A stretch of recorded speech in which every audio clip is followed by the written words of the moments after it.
The Masque of the Red Death by Edgar Allan Poe. If you enjoyed this audiobook, please like, share and subscribe. The Masque of the Red Death. The Red Death had long devastated the country. No pestilence had ever been so fatal, or so hideous.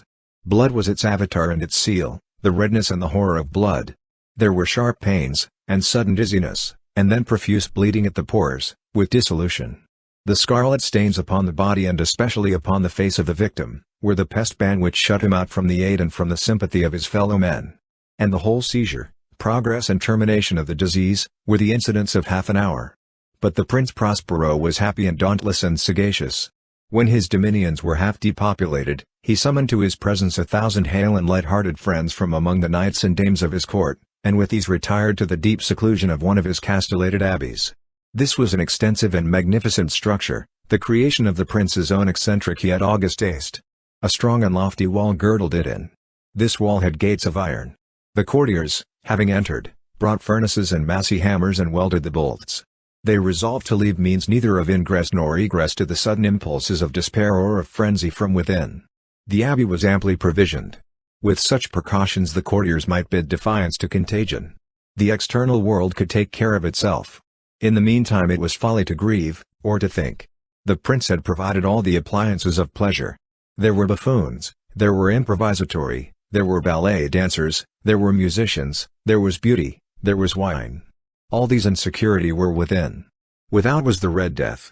It was towards the close of the 5th or 6th month of his seclusion, and while the pestilence raged most furiously abroad, that the Prince Prospero entertained his 1,000 friends at a masked ball of the most unusual magnificence.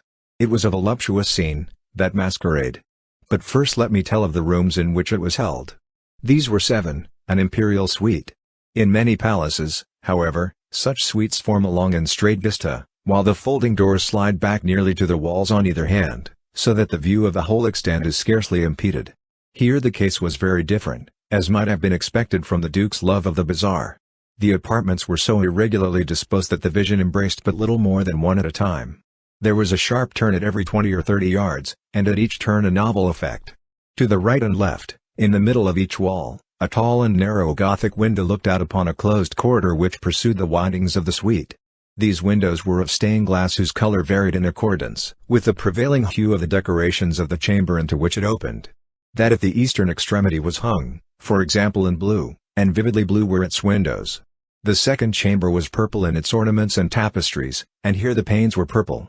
The third was green throughout, and so were the casements. The fourth was furnished and lighted with orange, the fifth with white, the sixth with violet. The seventh apartment was closely shrouded in black velvet tapestries that hung all over the ceiling and down the walls, falling in heavy folds upon a carpet of the same material and hue. But in this chamber only, the color of the windows failed to correspond with the decorations. The panes here were scarlet, a deep blood color. Now in no one of the 7 apartments was there any lamp or candelabrum, amid the profusion of golden ornaments that lay scattered to and fro or depended from the roof. There was no light of any kind emanating from lamp or candle within the suite of chambers. But in the corridors that followed the suite, there stood, opposite to each window, a heavy tripod, bearing a brazier of fire, that projected its rays through the tinted glass and so glaringly illumined the room. And thus were produced a multitude of gaudy and fantastic appearances. But in the western or black chamber the effect of the firelight that streamed upon the dark hangings through the blood-tinted panes, was ghastly in the extreme, and produced so wild a look upon the countenances of those who entered, that there were few of the company bold enough to set foot within its precincts at all. It was in this apartment, also, that there stood against the western wall, a gigantic clock of ebony. Its pendulum swung to and fro with a dull, heavy, monotonous clang, and when the minute hand made the circuit of the face, and the hour was to be stricken, there came from the brazen lungs of the clock a sound which was clear and loud and deep and exceedingly musical, but of so peculiar a note and emphasis that, at each lapse of an hour, the musicians of the orchestra were constrained to pause, momentarily, in their performance, to hearken to the sound, and thus the waltzers perforce ceased their revolutions, and there was a brief disconcert of the whole gay company, and, while the chimes of the clock yet rang, it was observed that the giddiest grew pale, and the more aged and sedate passed their hands over their brows as if in confused reverie or meditation. But when the echoes had fully ceased, a light laughter at once pervaded the assembly. The musicians looked at each other and smiled as if at their own nervousness and folly, and made whispering vows, each to the other, that the next chiming of the clock should produce in them no similar emotion, and then, After the lapse of 60 minutes, which embraced 3,600 seconds of the time that flies, there came yet another chiming of the clock, and then were the same disconcert and tremulousness and meditation as before. But, in spite of these things, it was a gay and magnificent revel. The tastes of the Duke were peculiar. He had a fine eye for colors and effects. He disregarded the decora of mere fashion. His plans were bold and fiery, and his conceptions glowed with barbaric luster. There are some who would have thought him mad. His followers felt that he was not. It was necessary to hear and see and touch him to be sure that he was not. He had directed, in great part, the movable embellishments of the 7 chambers, upon occasion of this great fete, and it was his own guiding taste which had given character to the masqueraders. Be sure they were grotesque. There were much glare and glitter and piquancy and phantasm, much of what has been since seen in Hernani. There were arabesque figures with unsuited limbs and appointments. There were delirious fancies such as the madman fashions. There were much of the beautiful, much of the wanton, much of the bizarre, something of the terrible, and not a little of that which might have excited disgust. To and fro in the 7 chambers there stalked, in fact, a multitude of dreams. And these, the dreams, writhed in and about taking hue from the rooms, and causing the wild music of the orchestra to seem as the echo of their steps. And, anon, there strikes the ebony clock which stands in the hall of the velvet. And then, for a moment, all is still, and all is silent save the voice of the clock. The dreams are stiff frozen as they stand. But the echoes of the chime die away, they have endured but an instant, and a light, half-subdued laughter floats after them as they depart. And now again the music swells, and the dreams live, and writhe to and fro more merrily than ever, taking hue from the many-tinted windows through which stream the rays from the tripods. But to the chamber which lies most westwardly of the 7, there are now none of the maskers who venture, for the night is waning away, and there flows a ruddier light through the blood-colored panes, and the blackness of the sable drapery appalls, and to him whose foot falls upon the sable carpet, there comes from the near clock of ebony a muffled peal more solemnly emphatic than any which reaches their ears who indulged in the more remote gaieties of the other apartments. But these other apartments were densely crowded, and in them beat feverishly the heart of life. And the revel went whirlingly on, until at length there commenced the sounding of midnight upon the clock. And then the music ceased, as I have told, and the evolutions of the waltzers were quieted, and there was an uneasy cessation of all things as before. But now there were 12 strokes to be sounded by the bell of the clock, and thus it happened, perhaps, that more of thought crept, with more of time, into the meditations of the thoughtful among those who revelled. And thus too, it happened, perhaps, that before the last echoes of the last chime had utterly sunk into silence, there were many individuals in the crowd who had found leisure to become aware of the presence of a masked figure which had arrested the attention of no single individual before. And the rumor of this new presence having spread itself whisperingly around, there arose at length from the whole company a buzz, or murmur, expressive of disapprobation and surprise, then, finally, of terror, of horror, and of disgust. In an assembly of phantasms such as I have painted, it may well be supposed that no ordinary appearance could have excited such sensation. In truth the masquerade license of the night was nearly unlimited, but the figure in question had out-eroded Herod, and gone beyond the bounds of even the prince's indefinite decorum. There are chords in the hearts of the most reckless which cannot be touched without emotion. Even with the utterly lost, to whom life and death are equally jests, there are matters of which no jest can be made. The whole company, indeed, seemed now deeply to feel that in the costume and bearing of the stranger neither wit nor propriety existed. The figure was tall and gaunt, and shrouded from head to foot in the habiliments of the grave.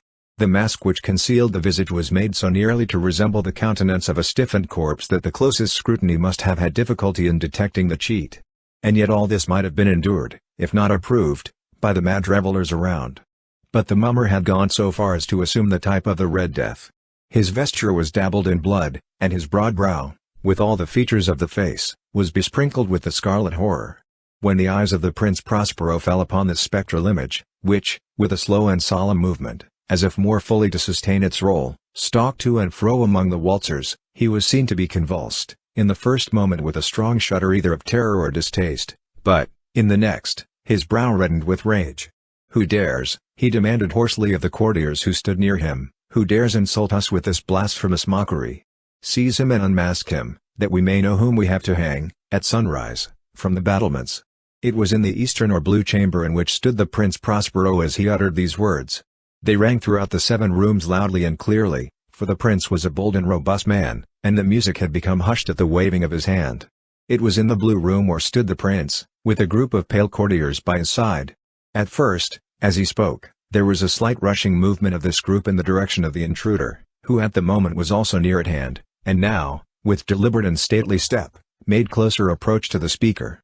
But from a certain nameless awe with which the mad assumptions of the mummer had inspired the whole party, there were found none who put forth hand to seize him, so that, unimpeded, he passed within a yard of the prince's person, and, while the vast assembly, as if with one impulse, shrank from the centers of the rooms to the walls, he made his way uninterruptedly, but with the same solemn and measured step which had distinguished him from the first, through the blue chamber to the purple, through the purple to the green, through the green to the orange, through this again to the white, and even thence to the violet, ere a decided movement had been made to arrest him. It was then, however, that the Prince Prospero, maddening with rage and the shame of his own momentary cowardice, rushed hurriedly through the 6 chambers, while none followed him on account of a deadly terror that had seized upon all. He bore aloft a drawn dagger, and had approached, in rapid impetuosity, to within 3 or 4 feet of the retreating figure, when the latter, having attained the extremity of the velvet apartment, turned suddenly and confronted his pursuer. There was a sharp cry, and the dagger dropped gleaming upon the sable carpet, upon which, instantly afterwards, fell prostrate in death the Prince Prospero. Then, summoning the wild courage of despair, a throng of the revelers at once threw themselves into the black apartment, and, seizing the mummer, whose tall figure stood erect and motionless within the shadow of the ebony clock, gasped in unutterable horror at finding the grave cerements and corpse-like mask, which they handled with so violent a rudeness, untenanted by any tangible form. And now was acknowledged the presence of the Red Death. He had come like a thief in the night. And one by one dropped the revelers in the blood-bedewed halls of their revel, and died each in the despairing posture of his fall. And the life of the ebony clock went out with that of the last of the gay. And the flames of the tripods expired. And darkness and decay and the Red Death held illimitable dominion over all. The end. If you enjoyed this audiobook, please like, share and subscribe.